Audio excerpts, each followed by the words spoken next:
करवा चौथ पर महिलाएं 16 श्रृंगार करके पति की लंबी उम्र की कामना करती है।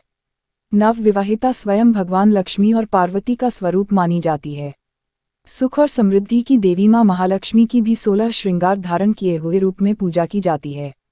सजते संवरते हुए महिलाएं सिर से लेकर पांव तक 16 आभूषण धारण करती है, इसे ही 16 श्रृंगार कहा जाता है। करवा चौथ के व्रत पर महिलाएं अपने पति की प्यार भरी नजर पाने के लिए सिर से लेकर पांव तक पूर्ण श्रृंगार करती है। बिंदी, सिंदूर, काजल, कान के बूंदे, मेहंदी, मंगलसूत्र, नथ, अंगूठी, कमरबंद, चूड़ियां, बाजूबंद, गजरा, मांग टीका, पायल, बिछुआ, ब्राइडल आउटफिट यह 16 श्रृंगार के अंतर्गत आती है। यह 16 वस्तुएं जब तक औरत श्रृंगार में प्रयोग नहीं करती तब तक उसका श्रृंगार अधूरा रहता है। 16 श्रृंगार करके सज धज कर महिलाएं पति की लंबी आयु के लिए व्रत रखकर गौरी मां की पूजा करती है। महिलाओं के स्वास्थ्य से जुड़ा है 16 श्रृंगार का महत्व। 16 श्रृंगार का महत्व सिर्फ सजने संवरने से ही नहीं है, बल्कि इनसे महिलाओं के स्वास्थ्य पर भी अच्छा प्रभाव पड़ता है। बिंदी लगाना, माथे पर सुशोभित बिंदी महिला को जहां आकर्षक बनाती है वहीं उसे पति की प्रिय भी बनाती है। बिंदी लगाए जाने वाले स्थान पर ईश्वरीय ऊर्जा के रूप में हमारे संचित संस्कार केंद्रित होते हैं, जो दिमाग को ऊर्जा प्रदान करते हैं। भावों के बीच में आज्ञाचक्र होता है जो महिला के भावों का नियंत्रित करने का कार्य करता है। बाजार में स्टोन वर्क, लिक्विड और कलरफुल कई तरह की बिंदियां मिलती है। मांग में सिंदूर भरना, मांग भरना स्त्री के विवाहित होने का सूचक है। एक चुटकी भर सिंदूर से दो लोग जन्मों जन्मों के साथी बन जाते हैं। शास्त्रों में विवाहिता की मांग भरने के संस्कार को सुमंगली क्रिया कहते हैं। शरीर विज्ञान के अनुसार सिंदूर में पारे जैसी धातु अधिक होने की वजह से चेहरे पर झुर्रियां नहीं पड़ती और महिलाओं में मौजूद विद्युतीय उत्तेजना नियंत्रित होती है। काजल, स्त्री की आंखों को विभिन्न कवियों ने मछली और मृगनयनी की संज्ञा भी दी है। नैना बहुत चंचल और शरारती होते हैं।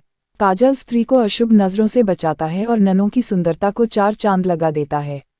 आजकल काजल के साथ आई लाइनर लगाने का भी रिवाज है जो हरे, नीले, ब्राउन व काले रंग में मिलते हैं। मेहंदी, किसी भी पारिवारिक उत्सव पर लगाई जाने वाली मेहंदी महिलाओं के हार्मोन्स को भी प्रभावित करती है और रक्त संचार को भी नियंत्रित करती है। यह दिमाग को तेज और शांत रखती है। मान्यता अनुसार मेहंदी का रंग जितना अधिक हाथों पर चढ़ता है, लड़की को उसके पति व ससुराल से उतना अधिक स्नेह मिलता है। मेहंदी तो मूल रूप से हरी होती है, जो चढ़ने के बाद लाल रंग छोड़ती है, लेकिन आजकल काली मेहंदी या केमिकल्स वाली मेहंदी हाथों को नुकसान भी पहुंचा सकती है। मंगलसूत्र, भारतीय परंपरा के अनुसार स्त्री को अपना गला कभी खाली नहीं रखना चाहिए। मंगलसूत्र में प्राय काले रंग के मोतियों के लड़ी में लॉकेट या मोर की उपस्थिति जरूरी मानी जाती है। कंधे व सिर का भाग नाड़ियों से घिरा होता है। गले में पहना जाने वाला हार उन समस्त नाड़ियों को व्यवस्थित करता है। नथ, सुहागन स्त्री के लिए नथ या लौंग पहनना अत्यधिक शुभ माना जाता है।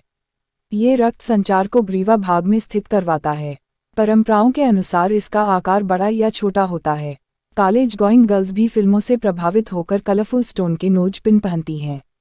अंगूठी व हाथफूल, शादी से पहले रिंग सेरेमनी करके भावी वर वधू एक दूसरे को अंगूठी पहनाते हैं, जिसका अर्थ है दोनों के रिश्ते का जुड़ना, जिससे उनमें आपसी प्रेम व विश्वास का नया रिश्ता बंध जाता है। हाथफूल कलाई में पहना जाता है, जिसके साथ 8 उंगलियों में पहनने के लिए अंगूठियां जुड़ी होती है। कमरबंद, बच्चे की कमर में तागड़ी पहनी जाती है व महिलाएं कमरबंद पहनती है, जो उनके स्वास्थ्य के लिए सबसे श्रेष्ठ है। इसे पहनने से शरीर में स्फूर्ति और उत्साह बना रहता है। यह भी बड़ी उम्र में पेशियों में खिंचाव व हड्डियों में दर्द को नियंत्रित करता है।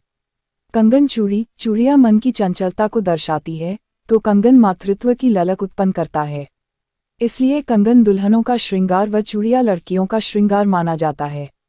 मार्केट में कांच, लाख, प्लास्टिक व मेटल में बहुत से आकर्षक डिजाइन्स उपलब्ध है। मेटल की बजाय कांच की कंगन चूड़ियां पहननी सबसे उत्तम है। बाजूबंद, कुछ इतिहासकारों के अनुसार बाजूबंद मुगलकारों की देन है, जिनका पौराणिक कथाओं में भी वर्णन मिलता है। सोने, चांदी व मोतियों से बने बाजूबंद बड़ी उम्र में पेशियों में खिंचाव व हड्डियों में दर्द को नियंत्रित करता है। विवाह के समय वर पक्ष की ओर से यह दुल्हन को पहनाया जाता है। गजरा, स्त्री के बालों में लगा गजरा उसकी स्फूर्ति और ताजगी का प्रतीक माना जाता है, वहीं उसको शुभ फल देता है। फैशन के दौर में महिलाएं बालों को खोलकर रखती है, जबकि शास्त्रों अनुसार उसे अशुभ माना जाता है।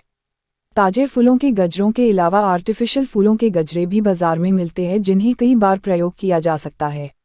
मांग टीका, सिंदूर से मांग भरने के बाद उसके साथ मांग टीका लगाया जाता है जो सोने का बना होता है। महिला का स्वभाव कई नर्म और कभी गर्म होता है, यह पहनने से दिमाग शांत रहता है। पायल या पाजेब, घर की बहू या दुल्हन को गृहलक्ष्मी की संज्ञा दी जाती है। चांदी से बनी पायल के घुंघरू की छम-छम पूरे परिवार की शांति को बनाए रखने में गृहलक्ष्मी को सहयोग करती है। माना जाता है कि पायल को सोने में बनवा कर पहनना उचित नहीं है क्योंकि स्वर्ण माँ लक्ष्मी जी का प्रतीक है। सोने को शरीर के ऊपरी हिस्से में तो धारण किया जा सकता है लेकिन पांवों में डालना उचित नहीं है। बिछुआ, दोनों पांवों की बीच की 3 उंगलियों में बिछुआ पहने जाते हैं। सोने का टीका व चांदी के बिछुए पहनने से सूर्य व चंद्रमा दोनों की कृपा बनी रहती है। यह शरीर के एक्यूप्रेशर का काम भी करते हैं। शरीर की तलवे से लेकर नाभि तक की सारी नाड़ियों और पेशियों को कसकर व्यवस्थित रखते हैं। कान के बूंदे, कान की नसें स्त्री की नाभि से लेकर पैर के तलवे तक महत्वपूर्ण भूमिका निभाते हैं। बुजुर्गों के अनुसार यदि औरत के नाक और कान में छिद्र न हो तो उसे प्रसव के दौरान अधिक कष्ट सहना पड़ता है। विवाहिता स्त्री को अपने कान कभी खाली नहीं रखने चाहिए। पुराणों के अनुसार विवाहिता पति और ससुराल की बुराई कभी मायके से भी न सुने, इसलिए उसे कान में बूंदे पहन कर रखने चाहिए। इससे परिवार में प्रेम बढ़ता है। फैशन के अनुसार हर ड्रेस के साथ मैचिंग ईयररिंग्स पहनने का चलन है, पर सोने के बूंदे ईयर रिंग पहनना शुभ माना जाता है। ब्राइडल ड्रेस, 16 श्रृंगार में दुल्हन के जोड़े का भी बहुत महत्व है। लाल, मैजेंटा, मैरून, गुलाबी रंग के जोड़े तो दुल्हनें पहनती ही है, लेकिन आजकल गोल्डन, हरे, बैंगनी रंग के सूट, लहंगे या साड़ी का भी बहुत ट्रेंड है। मेंटल स्ट्रेस पर पाए नियंत्रण। करवा चौथ पर 16 श्रृंगार करके महिलाएं पति की लंबी उम्र के लिए व्रत करती हैं, जबकि पति के लिए एक दिन भूखी प्यासी रहने से उनके बीच प्रेम बढ़ता है और महिलाओं का मेंटल स्ट्रेस भी कम होता है। औरतों को सजने संवरने का बहुत शौक होता है। सुहाग के लिए सज-धज कर सबकी तारीफ हासिल करके उनमें नई एनर्जी आती है। 16 श्रृंगार करने से शरीर के हार्मोन्स पर भी असर पड़ता है, जिससे व्रत के अगले दिन महिलाओं में नया जोश और उत्साह बढ़ जाता है।